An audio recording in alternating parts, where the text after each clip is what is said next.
Hey guys, what's up? It's Manocean here. So, we're gonna read through the entire patch notes basically. Um, I might skip certain sections, but this video is gonna be pretty long. Okay. You get a skill tree reset. That's what we get. New challenge leagues. You guys can read about that. It's pretty straightforward. Torment is softcore. Bloodlines is hardcore. You get a totem pole in your hideout as you complete the challenges. And I guess it gets taller and taller for each challenge you complete, and be pretty cool to have. Because it's going to be, once you get that totem pole for this season, you're going to be able to show it off in all other seasons. So hell, maybe I'll try to get 8 out of 8 or something. I don't know. So the first 50 players to complete get a challenge shirt. 26 unique items in this update. 3 of them are torment only, and there's only 3 of them are torment only, and 3 of them are bloodlines only. Okay, for Forsaken Masters, you get the new PvP master, Leo Redmayne. He allows you to do PvP objectives. You get favor and reputation with him for PvP kills. He doesn't take up a slot in your hideout. He has a new tile set, the Gardens, which I might use. He acts as a vendor for items. His items focus the items that he sells focus on PvP stuff. Leo's crafting bench. You can craft PvP mods on your items, which is pretty cool. And his level 8 crafting mod is cannot roll mods with required level above level 28. Which is going to be pretty cool, because if you have a really high item level item and you put that mod on it, you could just like put as many properties on it as you want without worrying about the item rolling above level 28 requirement. Alright, you'll be able to make PvP only characters that'll automatically be level 28 with blue items on them. And they're blank with no skill tree points in yet. They can only be used for PvP though, which is cool. You'll just be able to get a set of items and throw it on a level 28 character and go straight into PvPing. They added all this matchmaking. They added a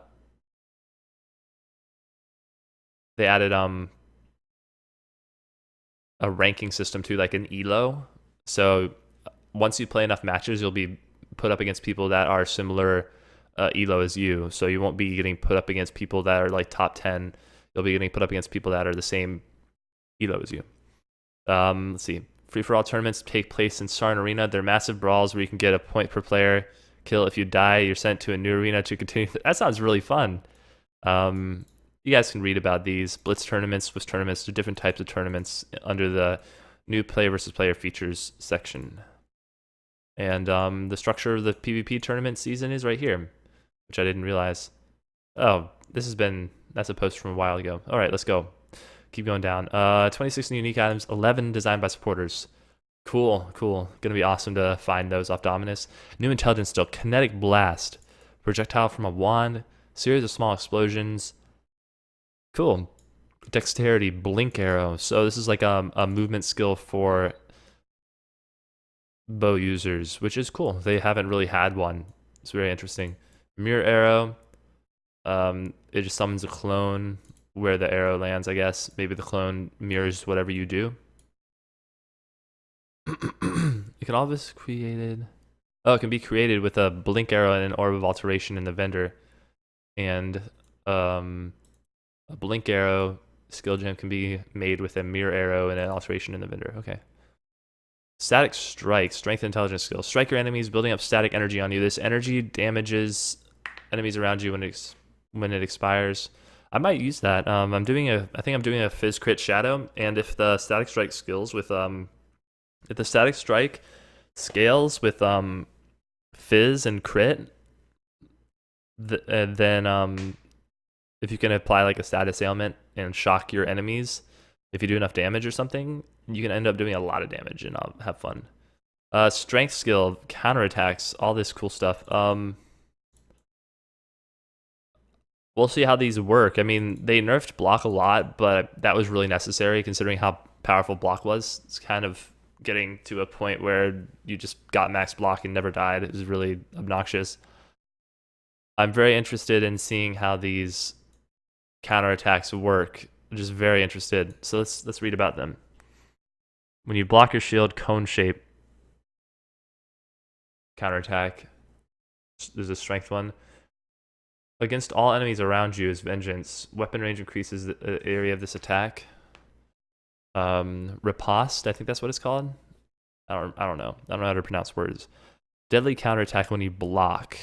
Uses both weapons if you're dual wielding. I guess it's just a single target maybe? It could be interesting for second phase Dominus, because second phase Dominus I block a lot of the attacks, and if these skill gems, if these can actually do a lot of damage, I'll use them when I'm fighting Dominus and get extra damage out of it. It'd be really interesting. Added a new intelligence support gem, physical to lightning. Huh. Cool. Introduced event panels. That's interesting.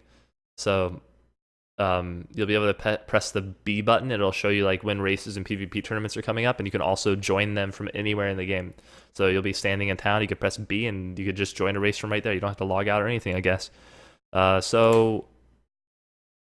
Stash item highlighting. When you are in like a gem stash tab, I guess, and you're trying to find a gem, you can't really find it. You just type in the name of the gem, and if it's in the stash tab, it'll get highlighted. A couple more microtransactions. That's cool. Okay. You can enable or disable notifications such as friends coming online or events starting, which is awesome because a lot of the times I'll be doing something and people will be logging off and on, and I just want to not let that happen. So now I have an option to. Guildmates can be spectated in PvP. Awesome. That's cool. Minor improvements. Okay. Ooh. Spectator mode has received several improvements, such as allowing you to see the life values for combatants. That's cool. More lore to discover has been added in Act 2. Interesting. Introduce the 3D art for the following unique items: Gold Rim, Alt Art Fin Coil. I have a ton of those. I have an alternate art Bringer of Rain, so now it's gonna have 3D art. Yeah. Even though Bringer of Rain, I'm not even gonna use it. I'm just gonna wear it to look good as hell. So I hope they make it look really cool. It'd be interesting. Continued to incrementally improve sound art effects and environments. Cool. Hopefully like rain on Dominus fight won't be as much as a performance killer. Content from Rampage. Okay. Rampage is not being introduced into the core game. Rampage specific uniques now grant Rampage when equipped. That's cool. Rampage is still available as a Zana. Oh, okay. Beyond portals aren't being introduced to the main game. They are available in the random map pool mod as Xana device option. Cool. None of the Rampage/Beyond specific unique items have been introduced into the regular drop pool. Xana's map device offers some ways to obtain them. Ooh, okay. So I guess if you put in a Rampage, or if you pay for a Rampage bonus onto a map when you do Xana, you can find Rampage items just like you could find like Nemesis items or Anarchy items or whatever. Let's see. Block recovery is now correctly additive with stun recovery. I have no idea how that works.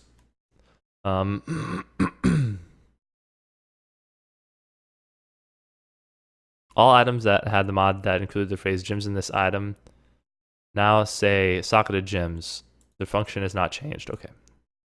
Fire Fury now has additional skills in Cruel and Merciless. Oh my gosh. Watch out for Fire Fury, guys. She's going to be smashing people apart. I guarantee that. Animated weapons and guardians created by monsters now have variable damage range. Okay. I don't know how that exactly works. Masters now grant more reputation for higher level missions. The master's ability to remove crafted mod is now available at 7. Daily missions and master level 6 now take place in Merciless. Oh, interesting. Xana's earlier daily missions are now at lower levels. Xana's map device league mods have had their levels and costs adjusted. Rampage and Beyond have been heavily reduced in price and moved to lower levels.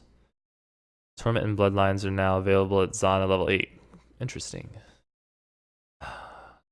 So does that mean, are you gonna be able to play like standard or normal hardcore and put a Torment or Bloodlines mod onto your map and then try to get the uniques from Torment and Bloodlines in standard or hardcore? It's interesting. That'd be the only way to get Bloodlines uniques in normal hardcore, or to get Torment uniques in standard. That'd be the only way until the leagues switch over. Hybrid weapons mod has been removed from Vegan and Toran's crafting option. Vegan and Tora's crafting options. Crafted items that already have these mods will not be affected. Their economic impact was severe. I agree. Take that hybrid mod. It was way too strong. Take it off. You can still create pretty crazy weapons without that hybrid mod. The hybrid mod was just insane. The global energy shield, evasion, and armor crafted mods at Elrion's blessed font are now prefixes. Oh, okay. Auras and aura-like effects can now affect totems. Summon totems are only affected by auras that affect defensive properties. Summon totems still use their summoner's skills. In order for an offensive aura to have an effect, it must affect the summoner, not the totem. Okay. Ooh, mana cost of Elemental Hit, Glacial Hammer, Infernal Blow, and Lightning Strike have been reduced. These have generally been lowered by 1 mana point. Interesting. Arctic Armor has had its physical and fire damage taken when hit reduced at high levels. By gem level 20, they are now reduced from -189 to -161. Cool. Arctic Armor was used a lot and it was pretty strong. Cyclone no longer targets enemies, only locations. Maybe that will help it desync less or stuff like that. How long is this video so far? 12 minutes? God damn, dude. Okay. Herald of Ice and Herald of Thunder have been changed from spell to cast active skill types to indicate that they deal secondary damage and not spell damage. Okay. Puncture now bleeds for 10% of the initial 10% of hit damage at all levels. Huh. Raging Spirits have either damage reduced at higher levels. There's no change at gym level 9. Scaling to 8% less damage at level 20 of the gem. Oh, well.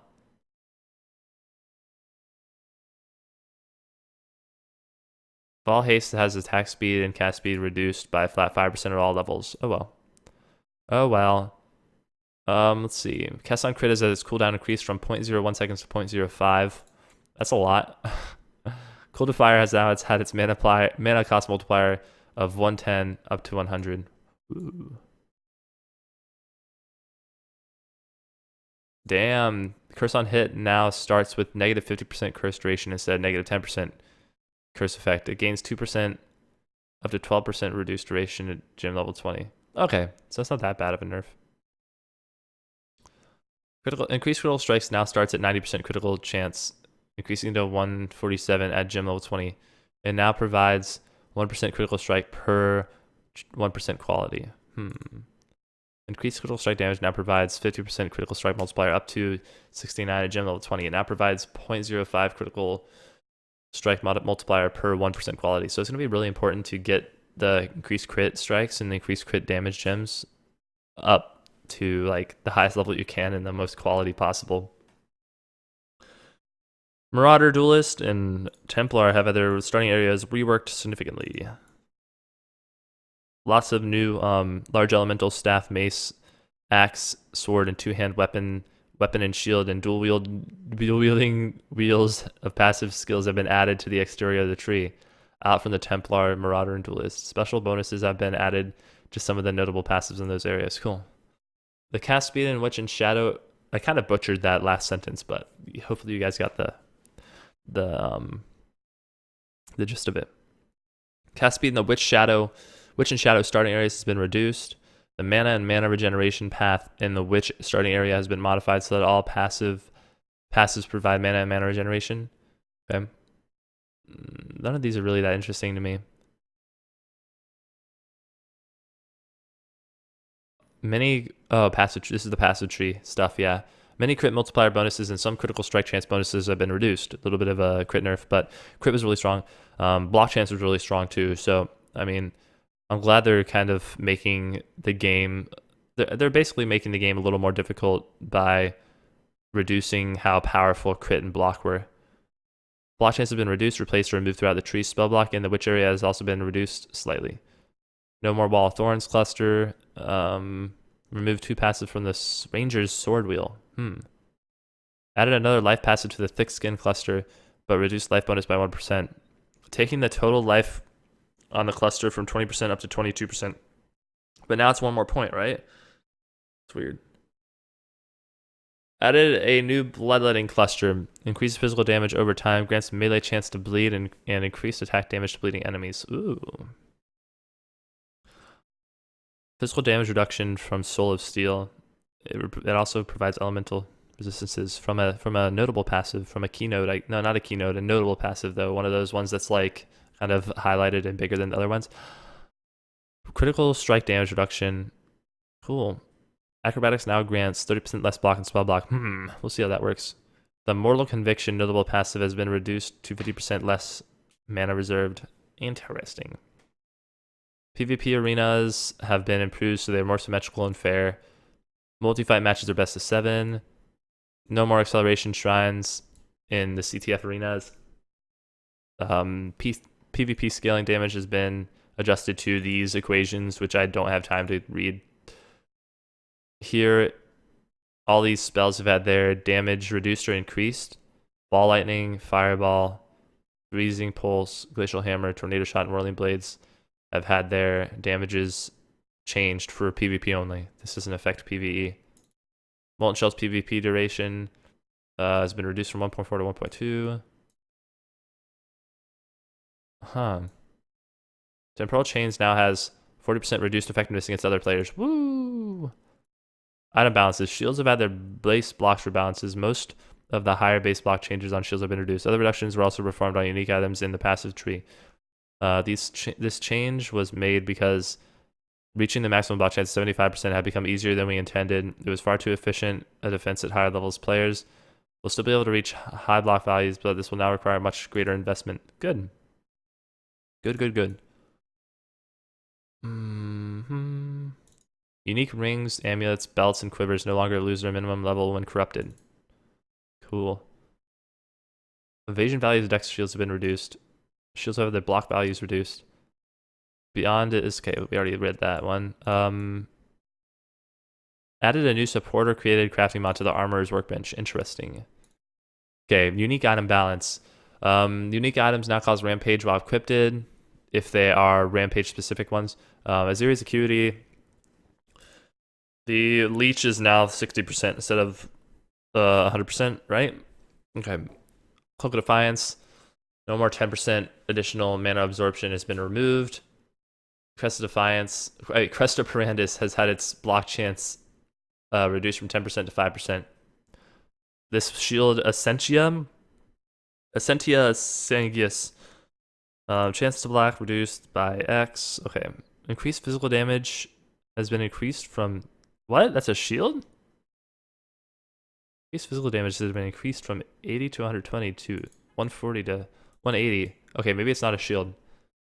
Why does it have a chance to block, though? Oh, we'll have to look into that. That might be an interesting item. It has increased physical damage on it?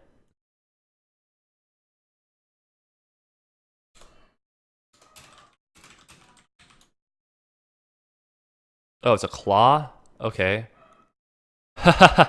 Why'd I never realize that? I'm a dumbass. Everybody call me a dumbass in the comment section below, please. Call me a dumbass. Okay, Immortal Flesh has had its penalty reduced from negative 10% to negative 5%, and the negative 40% elemental resistance penalty has been removed. Interesting.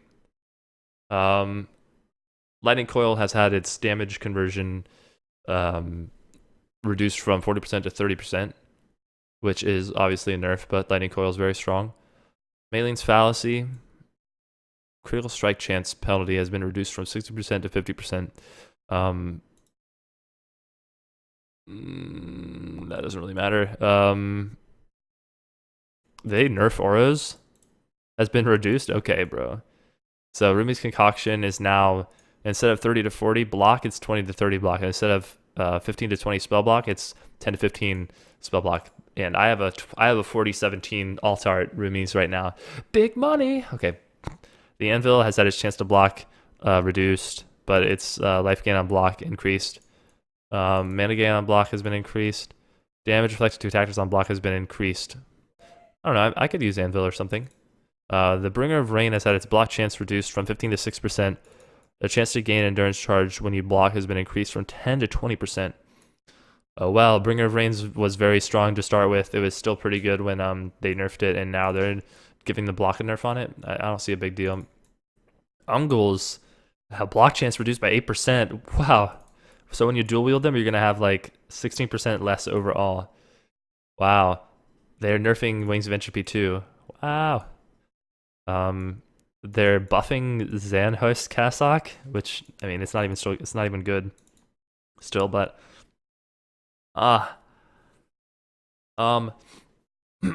Descent bosses have been rebalanced and have had their experience rewards increased.